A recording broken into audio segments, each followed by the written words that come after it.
Bom dia, segundo ano, como vocês estão? Aqui é a professora Gabriela de História. Nós iremos para mais uma aula. Galera, vocês têm prova amanhã, né? Portanto, a nossa aula de hoje vai ser uma aula curta e diferente. Por quê? Vai ser uma aula voltada para os conteúdos que vão cair na prova de vocês. Eu vou destacar os conteúdos e destacar também as páginas que se encontram esses conteúdos para vocês estudarem. Vou explicar brevemente sobre cada conteúdo e vou deixar um longo tempo da nossa aula para vocês estudarem para a prova. Então, meu intuito é que esse nosso vídeo de agora tenha no máximo 5 minutos, para que vocês consigam utilizar o restante da aula para estudarem para a nossa prova, tá? Então, turma, é o seguinte, o conteúdo que vai cair na prova de vocês é sobre a exploração colonial na América por Espanha, Portugal e Inglaterra. Esses conteúdos estão entre as páginas 4 e 22 do livro didático de vocês, tá? Galera, primeira coisa, exploração colonial. Nós sabemos que a colônia ela é feita basicamente para ser explorada. Quando Portugal veio para o Brasil, ele não veio para cá para investir no Brasil, para pesquisar sobre o Brasil. Não, ele veio para cá para explorar. Quando a Espanha foi para a América Central, ela foi para lá para explorar. E quando a Inglaterra foi para os Estados Unidos, também foi para explorar. Então, são colônias de exploração. Significa que a América inteira foi colonizada por europeus. E aí, a gente tem as suas especificações. Por exemplo, na América Central, que foi colonizada por Espanha, nós temos a primeira parte da América colonizada. Por quê? Porque os espanhóis estavam realmente a caminho das Índias e aí bateram na América Central. E quando Portugal descobriu, e quando Portugal descobriu que a Espanha tinha achado um novo território, Portugal pensou o seguinte: eu também quero ter acesso a esse território. Porque naquela época, mais valioso do que especiarias, ouro e prata eram novos territórios. Porque com novos territórios vem também riquezas, mão de obra barata e também vem, de fato, território. Então isso é muita riqueza acumulada. Então, quando a Espanha chega na América Central, vocês se lembram que a Espanha se deparou com uma organização sinistra. Era uma organização muito parecida com a organização egípcia. Era uma organização que eles tinham, sim, já a sua cultura, a sua política, a sua religião, a sua hierarquia, já tinham as suas classes sociais, eles tinham as pirâmides, eles tinham um formato, uma organização alimentícia, uma organização de agricultura. Então, era um povo muito mais desenvolvido nesse sentido do que os povos aqui da América do Sul, do que dos povos aqui de onde Portugal colonizou. Professora, quer dizer então que o pessoal da América Central era mais inteligente do que o pessoal da América do Sul? Não, gente.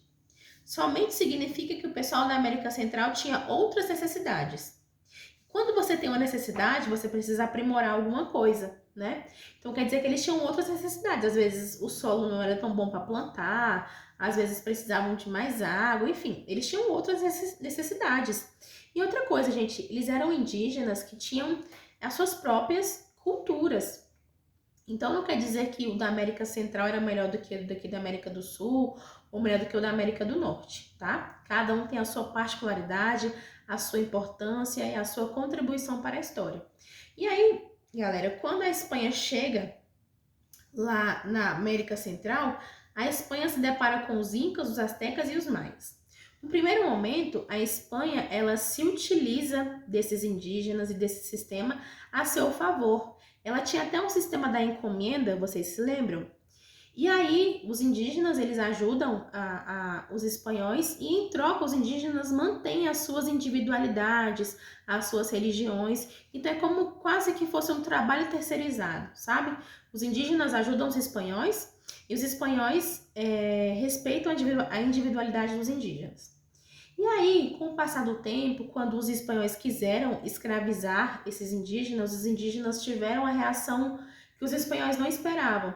E, portanto, os espanhóis fizeram um verdadeiro genocídio com essa população asteca, inca e maia, tá?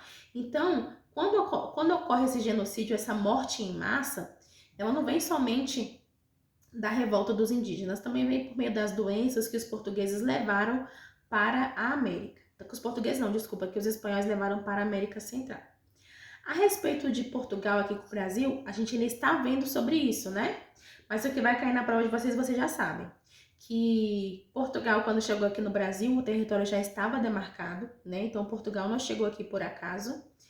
E quando ele chegou aqui, os indígenas fizeram algumas trocas com esses portugueses. Mas não foi assim, eu te dou, você me dá um espelho, eu te dou toda a minha riqueza. Não, os indígenas eram muito espertos, né? Eles trocaram então por lanças, por armas de fogo. Por quê? Se você troca por lança e por arma de fogo, o indígena consegue utilizar isso para caçar melhor, portanto, para ter mais alimentação. E como aqui no Brasil tinha muita árvore e claramente o indígena sabia das propriedades do pau-brasil, ele deixou com que os portugueses levassem algumas árvores de pau-brasil, não todas. Quando os portugueses começam a abusar e a levar demais, acontecem vários confrontos entre indígenas e portugueses. Outro ponto que a gente precisa desmistificar é a respeito do indígena e do negro escravizado. Algumas pessoas falam que o serviço, o trabalho indígena foi trocado pelo trabalho negro escravizado porque o negro africano era mais forte, era maior e o indígena era preguiçoso. Não, gente, tem nada a ver. Não tem nada a ver. Lembra que eu falei para vocês em sala de aula que o indígena morava aqui no Brasil desde sempre. Então ele conhecia o território brasileiro muito bem. Então, quando os portugueses quiseram começar a escravizar esses indígenas, os indígenas armaram emboscadas, levavam esses portugueses para locais perigosos. E quando levavam esses portugueses para locais perigosos, muitos portugueses acabaram morrendo, porque às vezes o indígena levava o português para um lugar que tinha muita onça, muita cobra, algum animal com muito veneno, ou então algum animal perigoso, e os portugueses acabavam morrendo nessa situação. Então, era mais fácil e mais barato você trazer uma mão de obra negra escravizada para cá, tá? Mas isso acontece bem depois. Então, gente, e também a respeito da colonização na América do Norte, que foi a colonização feita pela Inglaterra, a gente sabe que foi um pouco diferente, porque as pessoas que saíram da Europa lá para a América do Norte, que hoje é os Estados Unidos, foram pessoas que estavam fugindo do sistema de governo lá na Inglaterra. Porque na Inglaterra estava acontecendo muitas confusões e uma delas era justamente a troca de religião. Toda hora trocavam, uma hora era evangélica, outra hora era católica, uma hora era evangélica, outra hora era católica, e ficava trocando. E também tinha o sistema de governo dos reis. E muitas pessoas saíram justamente da Inglaterra e foram para essa colônia lá na América do Norte, que hoje é os Estados Unidos, para buscar novas oportunidades de vida, tá? Então você tem esse êxodo saindo da metrópole e indo direto para a colônia. Então nós temos aqui 3 casos. O caso da Espanha, que chegou na América Central e no primeiro momento respeitou os indígenas, fazendo um sistema de troca, um sistema de terceirização com eles.